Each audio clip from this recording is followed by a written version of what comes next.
Hi, this is Jen Rubin, editor-in-chief of The Contrarian. You know, after a shooting, the right keeps telling us it's not the right time to talk about guns. It actually is the right time to talk about guns, and I have the perfect person to talk to about it. And that is Kris Brown, who is president of Brady United. Welcome, Kris. Thank you for making time for us. Thanks, Jen, for having me. Appreciate it. You know, there is a constant, as people are looking for constants on ideology or on race or on gender, but the constant in murders and public murders of this type and attempted murders is guns, isn't it? It is. America is awash in guns. We have more guns than people. And as a consequence of that, we have a lot more gun violence in America. We don't have statistically significant increased diagnoses of mental illness. We don't have more video games than other countries. We have a lot more firearms. And as a result, guns today are the number one killer of our kids. That is a uniquely American epidemic that is tragically, most tragically, preventable. That's also hopeful. We at Brady know what works. The frustration is knowing what works and having fingers point in every direction except the one that can actually prevent the next shooting. Now, talk to us a little bit about the connection between guns and suicide, because I think people instantly, because frankly it's so prevalent, associate guns with murders of others. Tell us about the association and the percentages, if you have them, of people who commit suicides with a firearm of some type. Yeah, and thanks for asking about this, Jen. This is National Suicide Prevention Awareness Month, and guns have a markedly deadly effect in suicide attempts. So just to set the table a little bit, if you attempt suicide with a firearm, 9 times out of 10, 90% of the time, you will complete that suicide. That's compared to every other method of suicide where the completion rate is about 3%. So let's just keep in mind that a gun transfers that often episodic, momentary choice into one that is permanent. And that most people, if they survive suicide, and this is debunking a big myth, that anyone intent on completing a suicide will do so, just doesn't matter. It's simply not true. Most people who attempt suicide never go on, if they do survive, to attempt suicide again. Out of the 46,000 or so individuals in the United States who are shot and killed every single year, about 60% of them are by suicide. So it is by far the largest proportion of gun death in this country, and it is largely preventable. This is the message that I want everyone to understand. If you choose to have a firearm in the home, then the importance of safely storing that firearm to prevent suicide cannot be understated. And when we say safe storage at Brady, we're talking about our End Family Fire campaign. You can find out all the information you want at our website, but it means guns locked, unloaded, ammo separate. Because what we know about suicide, and we've worked with every mental health group out there on this, Jen, is that the presence of a loaded and unsecured firearm translates that suicide risk into an immediate act. Everything that you can do to create time and space between an individual who's contemplating suicide and that loaded and unsecured firearm literally is life-saving. And of course, I can't end the answer to your question without also noting, if you have someone at risk in your home, or you are yourself at risk, then the safest storage is remote storage, removing your firearms from your home and getting in touch with the suicide hotline as well. Absolutely. And if you or someone you love has contemplated suicide, is concerned about suicide, you should contact the suicide hotline as well, I would add. Um, We now see a category of people, very often young men, who are involved in either school shootings or mass shootings, or in this case, a attempted murder of a public figure. Um, we have a gun culture that is so prominent. How do we break that connection between young people and guns, young people and the use of guns to express frustration, anger, and the rest? It's a very loaded question, if you will. There's a lot there to unpack. There are various layers to it. The first is really we have to think about the gun industry in the United States as one that operates in a virtually unregulated environment. That is unique, Jen. There is no other industry in the United States of America that is subject to immunity laws that Congress passed 20 years ago that purport to stop them from being sued, even for products that are defective, that have passed laws in Congress that prevent us from knowing which gun dealers that the manufacturers are selling to that are selling most of the guns recovered in crime. I could go on and on and on. And so what's happened is they're increasingly focusing on new markets. And we know from the litigation that we continue to bring against the gun industry, and that was brought in Sandy Hook, famously against Remington, where some of those documents and discovery have been revealed, that they are targeting especially young men.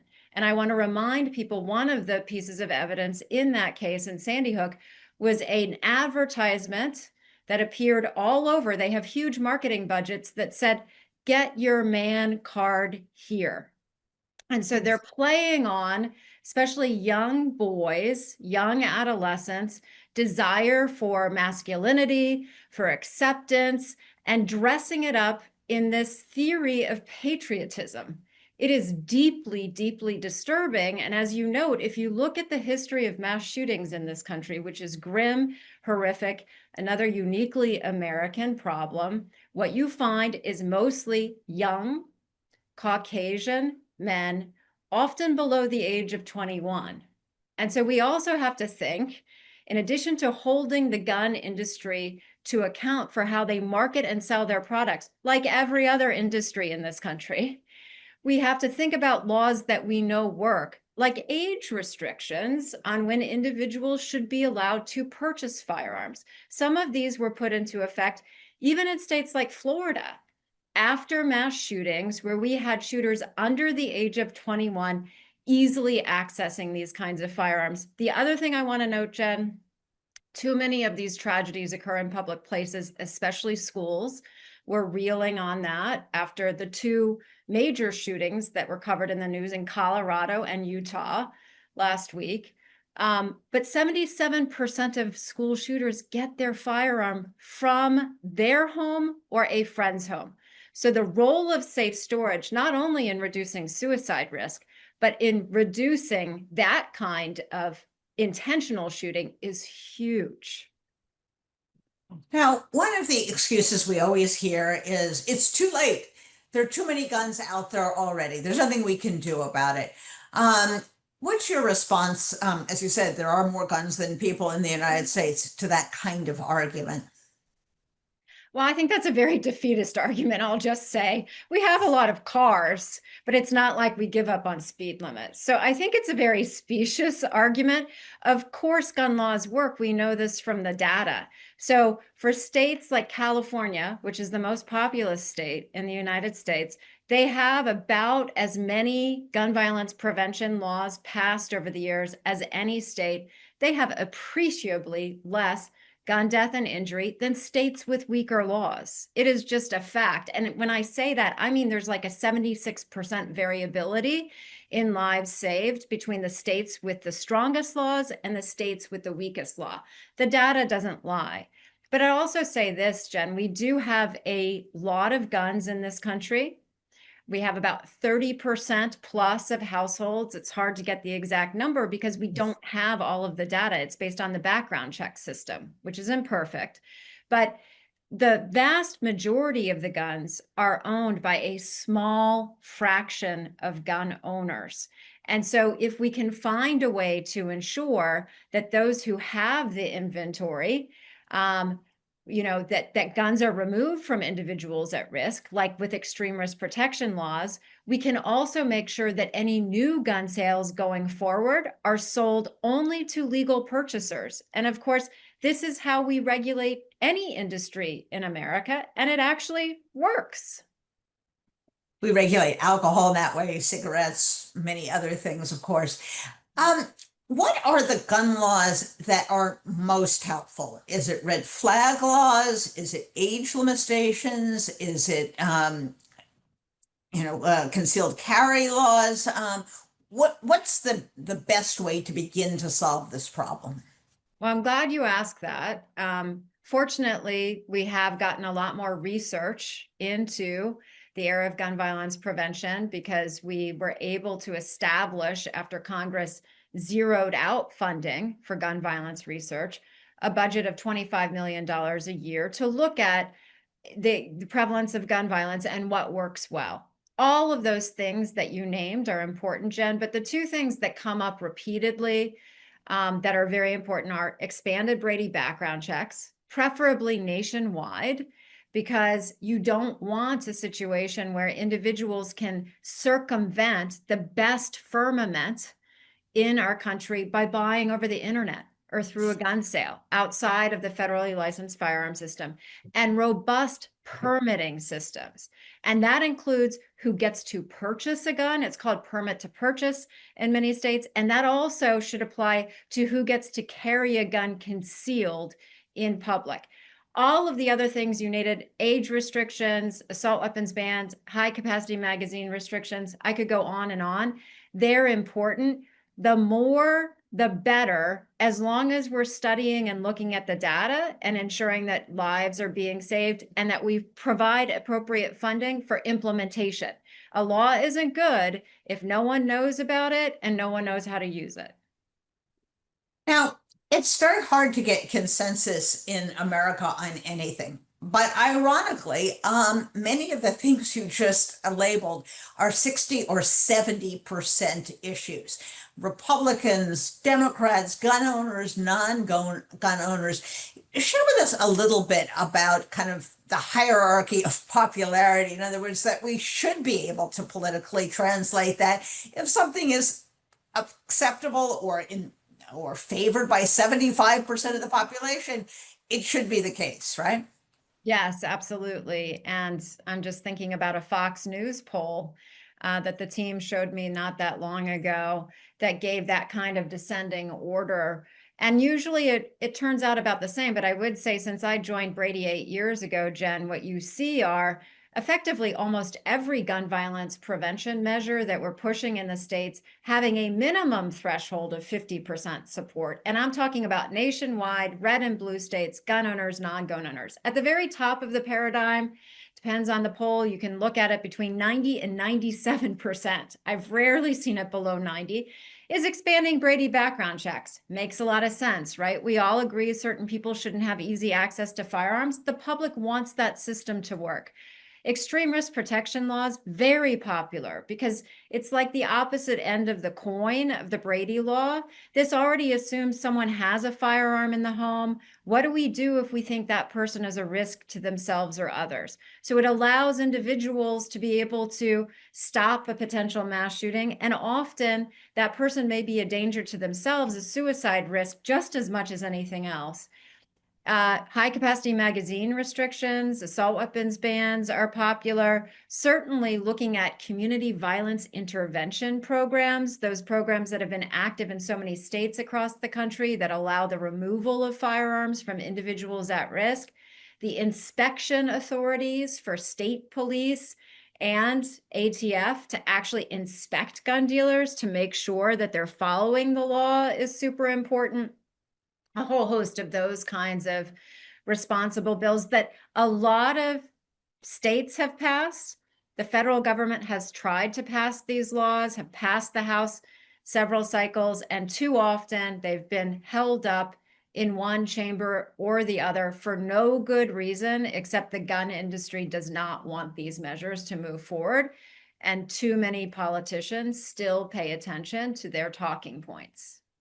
So just to be clear, we know how to stop gun violence. We know what's popular. We know what works. But what we are missing is a mechanism to translate the overwhelming popular opinion to the politicians who are awash in money and awash in the marketing campaigns that the gun industry really perpetrates. Is that kind of where we are? I think that is kind of where we are. I would just add there, if you look back in history, this issue about every 25 years comes to the forefront at a big enough level that Congress passes a law. The 1934 Firearms Act, after huge violence in Chicago, the 1968 Gun Control Act, after MLK, JFK, RFK were assassinated. Fast forward to the Brady Law, that was in 1993. And then the Bipartisan Safer Communities Act, which was just a few years ago. The issue between that long distance at that federal level were culminating events in our country that everyone remembers. The difference here is we're experiencing that scale much more frequently. And I think that's why we see in poll after poll after poll, Jen, increasing support across the country for these kinds of measures. I do think we can look in the recent past in 2018, after the Marjorie Stoneman Douglas massacre on Valentine's Day, and understand there was a sea change at the electoral box for Congress. A gun violence prevention majority delivered, a change in party delivered. We have that opportunity. Voters have been too episodically focused and then not focused on this issue. The way that we can make the change, and it really is a dramatic change and one worthy of our time and effort, is to look at the ballot box and say, who's a gun violence prevention champion and who's not? And I've been in politics for a long time, Jen, as have you covered it. Not every issue is at that binary. For our issue, it is. It is that binary. So I would Absolutely. encourage everyone who cares about this issue to take the time, regardless of the election, matters at the local level, state level, federal level, to understand if this is a priority for you and your kids, you don't want guns to be the #1 killer of kids, then you need to understand where the candidates you're voting for sit. Because when we have a gun violence prevention champion in office, we pass bills that get signed into law, and there's a lot less gun violence. It's just a very simple 2 + 2 = 4 math equation. I can't thank you enough, Kris. It is easy to get depressed. It's easy to get despondent. But what you've outlined is we have agency. We have the ability to vote. We have the ability to affect change.